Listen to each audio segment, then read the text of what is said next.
discussing reactions to the attempted military coup, which was thwarted by the government after soldiers appeared on national television early Sunday morning claiming to have seized power.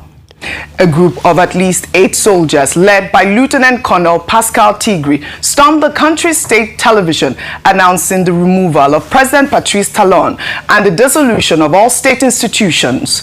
The soldiers, identifying themselves as Military Committee for Refoundation, declared the suspension of the Constitution and all political party activities until further notice. They also claimed to have closed the country's borders, resulting in unrest in parts of the country, with a group of demonstrators chanting "Down with Talon" and expressing support for the mutinous soldiers.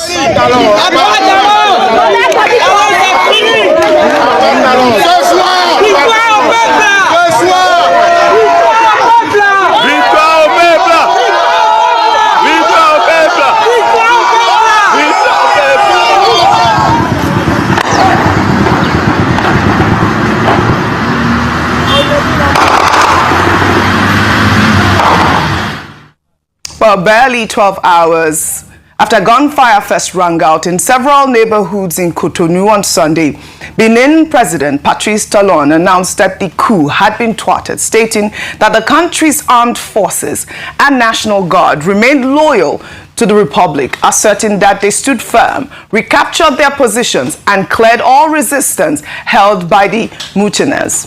14 people have been arrested in connection with the coup attempt. Well, this attempted coup adds Benin to a growing list of West African nations facing military takeovers. The timing of the coup is significant. Benin is preparing for a presidential election in April that would mark the end of President Talon's tenure after 9 years in power since 2016. And I'll take a post on X from Delta Wire. He wrote, "This trend will keep reoccurring amongst African states unless there is a massive international revolution that compels our leaders to start governing with fairness and equity until they start utilizing resources of the state for the welfare of the people.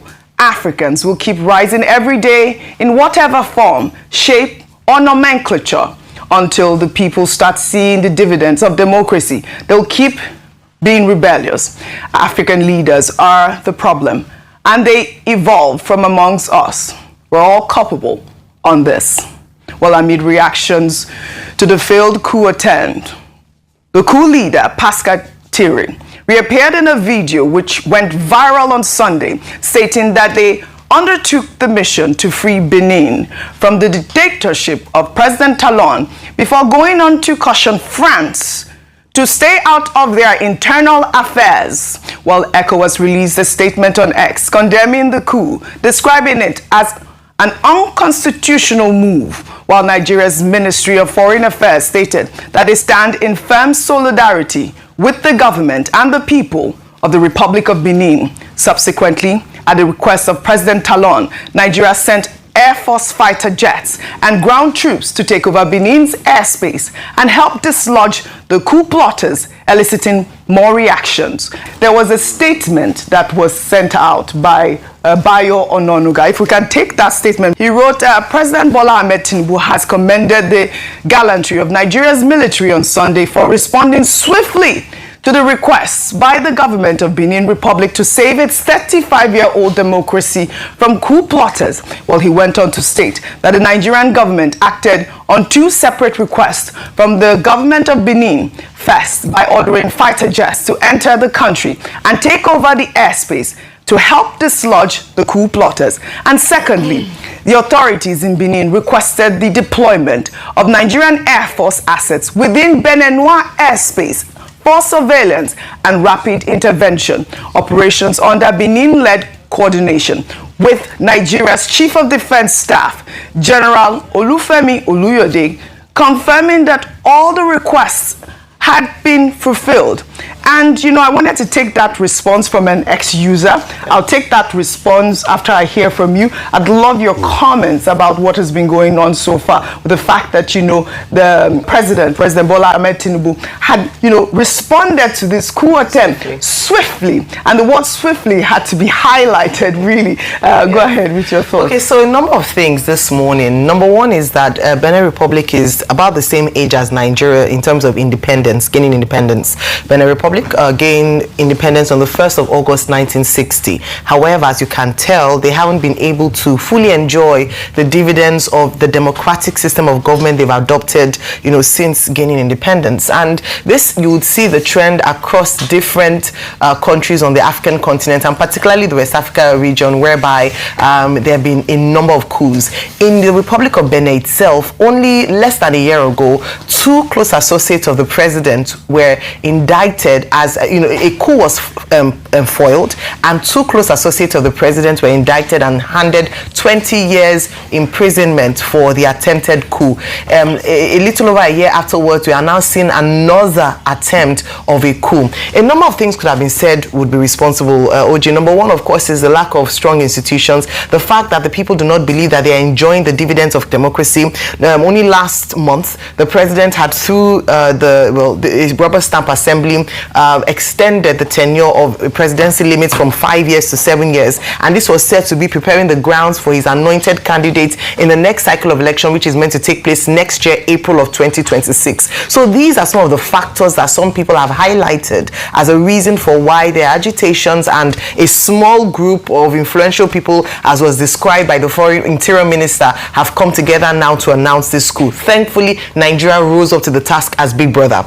Dr. Bati said something earlier this morning which I agree with, because I actually took note of that when it happened, because one of the reasons, and number one, is Nigeria showing up as a big brother and still that influential force on the West African bloc, but also very importantly to sound a note of warning, because we have seen copycat coups along the West African region, that anybody, group, individual that wants to think or has thoughts around this kind of move should know that Nigeria would respond, and respond swiftly. That we have a military that's able to counter any kind of coup attempt and would block it. Now, there have been conversations around the legality of Nigerians' movement, and there's been a broad conversation around this, but we'll see whether or not the president will transmit a letter to the Senate before 12 noon as the deadline given, to be able to let, you know, to express his invasion, as it were, or help, because they said he received a letter. But again, what people are saying is that, so Nigeria is strong like this. Let me tell you, we should be able to do this. I want that same swiftly to be given to the way, you know. Of course, we know that terrorism is complicated. It's more complicated than this. But there are some certain areas. It means that we can swiftly arrest the bandits in the forest. We can swiftly get all these kidnappers. Nigeria has the power to do this. Let us do it. Let me take the tweet about the idea of how Nigeria can swiftly respond. This is Chris, who wrote on X. Highlight the word swiftly. Interesting. So Nigeria has the capacity to swiftly defend democracy in another country, yet our democracy is in shambles. A democratically elected governor, Sim Fubara, was illegally removed. Terrorists are decimating our people and stealing their lands, and a brigadier general was killed by terrorists, etc. While at this point, I hope that the President of the United States can order the U.S. military to carry out military operations in Nigeria to flush out the terrorists swiftly. And, you know, that was a harsh response. No, I mean, I would call it, you know, it would appear harsh on television, but that's really the mindset of a lot of Nigerians who believe that these are the things that are going on in Nigeria. I'm hoping that Nigeria can actually also swiftly respond. Online, we also saw reports that the invasion had occurred. We saw some videos that were posted online as well. Yeah, that's one of the videos we saw from Cotonou with an actual, you know, time code from that country. And I'll take a post from investigative journalist David Hudeyi, who wrote, I think Nigeria is officially over tonight. Bombing your neighbor because a white guy in Paris told you to. Carrying out airstrikes against a fellow African country because Emmanuel Macron wanted you to. Only Apartheid South Africa ever did something like this. Rufai, let me come to you. A lot of people had been saying that the French president had intervened with that phone call that he made, telling the president that he was going to help with, security in Nigeria as well. Okay, see, I might not support many things the government of Grab does, but we can't pour Nigeria's parade. It's not today that Nigeria has been investing heavily in securing our fellow West African brothers. We did that in Liberia. Over the years, between Liberia and Sierra Leone, we spent about $15 billion of our own money. So it's not today we've been doing that.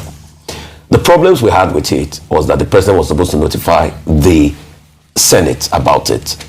Secondly, the question we should now ask is, there's also a correlation with the case of Niger. That, okay, in the case of Niger, we didn't go in there because there were protests and everything, because of cultural ties and all of that. But the most important question we should ask is, what is leading to all this coup? African leaders themselves. Talon is not his say. See the protests. People were saying, Abba Talon. Down with Talon. So a lot of people were not really in support of this man that had victimized a lot of people in his country. He has put in his finance minister as a likely successor now. Just on Saturday, the National Assembly in Benin Republic passed a law saying they were going to extend presidential term and things like that.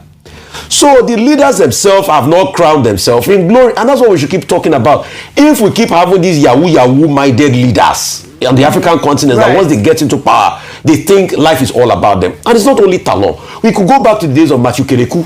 Kerekou also did the same to in Benin Republic. So when are we going to say down with these leaders, abba with these leaders? Just like Thomas Isodore Noah Shankara used to say back in the days, colonialism, abba, imperialism, abba. When are we going to say abba with these bad leaders on the African continent? Because if we don't say that, the coup will continue to happen. Despite the fact that we say we do not support coup, we are totally against coup. The coups will continue to happen if we don't speak to against these leaders that are making the condition rife for these coups. Like I rightly said, Dr. Abati, French President Emmanuel Macron over the weekend pledged to increase, French support for Nigeria in tackling terrorism and its array of security challenges. After a conversation with President Bola Ahmed Tinubu, Macron made this declaration in a post on X on Sunday, in which he stated that no one can remain in the sidelines of the fight in the country. And, really quickly on everything that we've discussed so that we can sum this up, and then I'll move to the other stories. Okay, first, let me talk geopolitics. Now, Nigeria is the most prominent country in West Africa. It's the big power in West Africa. Now, up north, you have Egypt. Down south, you have South Africa. So, in terms of geopolitics, Africa, the primary powers relate to Africa in terms of that tripod. Now, America still has its influence with Egypt. It seems to be losing influence with Nigeria. Nigeria is moving towards France. Nigeria is moving towards China and other partners. South Africa, America does not even have a good relationship with South Africa. Now, the subtext, in my view, is that you now see America trying to see how it can regain its foothold in West Africa. In West Africa that has, a part of it has gone in the direction of Russia, another part has gone in the direction of China. Nigeria is very friendly under this president with France. So President Macron also calls, he says he's having this solidarity with Nigeria. So it's the subtext that we should look at. And that is why it's important that Nigeria is now setting up a working group led by the NSA, Ribadu, and we are talking to America, and they are talking about strategic partnership. The subtext of it is, I think America is trying to find a way to work its way back to regain its influence within this region. As for the coup in Benin, Republic of Benin, it was President Boni Yayi, former president of Republic of Benin, who used to refer to Republic of Benin as Nigeria's 37th state. And he used to refer to President Jonathan as my elder brother, and President Obasanjo as his father. That's how close we are, both in terms of culture, in terms of amity, and all of that. So that was why I said, you will say that President Tinubu has acted reasonably by intervening in that country. Not on the invitation of France I have not seen where it was France that asked Nigeria to go to Cameroon. France does not have such powers. What the Ononuga statement quoted is that there are two requests from Republic of Benin. I read out, yes. Yes, so two requests, and it was on the basis of that they acted. Two, President Tinubu may have said, look, we could suffer collateral damage if there is a coup next door. There could be demonstration effect and all of that. So he deployed the troops. So you may say that is reasonable. But does he have the authority to deploy our troops? Those were the questions. Air Force. Does he have the powers under the Constitution? And I say he does not. And that was why I said earlier that Section 305, sub 2 and 3 says, okay, even if he acts unilaterally, within a period of 14 days, he has to seek the concurrence of the National Assembly of Nigeria. And that this morning is early enough for him to quickly go to that National Assembly, call a meeting of the National Defense Council, and get the ratification of those bodies for deploying our troops. Yes. Because it is we, you and I, that will pay for the troops that were sent there. You know, which is why you see... And Nigeria is a sovereign country. Right. So he needs to get that concurrence if they are going to remain there. And if the Senate says no, the National Assembly says no, as they did in the example of Niger, then those troops will have to return immediately. So even when the president of the other country requested for him to have invaded, you have to go through the National Assembly. So you see the reason why, you know, people on social media, investigative journalists like David Hundeyin will say that, you know, Nigeria should not have acted that way. People are now even saying, so why are we condemning the invasion that Trump had said, that he was going to? No, that's a different I'm just saying, those are the response. That's the response. It's not intellectually connected. No, why not? If Trump said that if Nigeria does not keep its house in order, we will send troops on ground. That's all he said. And then the whole country went, you know, berserk. Now Trump will need to get the concurrence of Congress. Which is why he has said... He doesn't get. He has strikes in Venezuela. Did he get the concurrence of Congress? No, he has not declared war yet.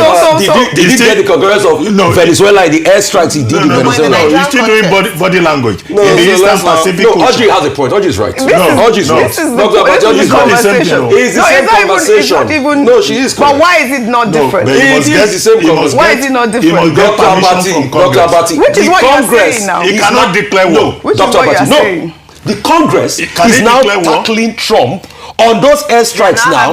That's just it. So it's the same conversation. No, you are correct. He has not declared war. It's not a case of declaration of war. Openly bombing another person territorial ground. It's not a declaration of war. Is Nigeria bombing? Do you know he has not bombing? Okay, so Republic of Benin. Oh, didn't they bomb targets in the Republic of Benin? No, are they bombing? Is there not bombing of targets of Republic? Didn't Oji saw it? No, the circumstances are different. Still on, I mean, I really doubt that they are different, but still on security. The National Security Advisor, Nuhu Ribadu, hosted a U.S. congressional delegation as part of ongoing talks around security in Nigeria. The delegation included Representative Mario Diaz-Balart, as well as Riley Moore, who were sent on a fact-finding mission. Ribadu expressed optimism that the engagement will deepen trust, collaboration, and shared commitment to peace and security. Well, in a post on X, Riley Moore posted a picture of himself standing with Reverend Wilfred Chikpa Anaigbe, the bishop of the Catholic Diocese of Makurdi in Benue, with a caption that he came to Nigeria in the name of the Lord and on behalf of the American people. And this is what we're seeing online, that the conversation has begun. Now, this is the rep that, you know, is leading the investigation. He was sent by Donald Trump to actually lead that investigation in Congress. And it's good to see that, you know, Nuhu Ribadu and, you know, even the U.S. ambassador of Nigeria, they all met and the conversation has begun. So hopefully, I mean, this is, I believe, the right step, the right sort of diplomacy that we need to see in tackling this sort of insecurity that we see in the nation, because we have discussed the story at length.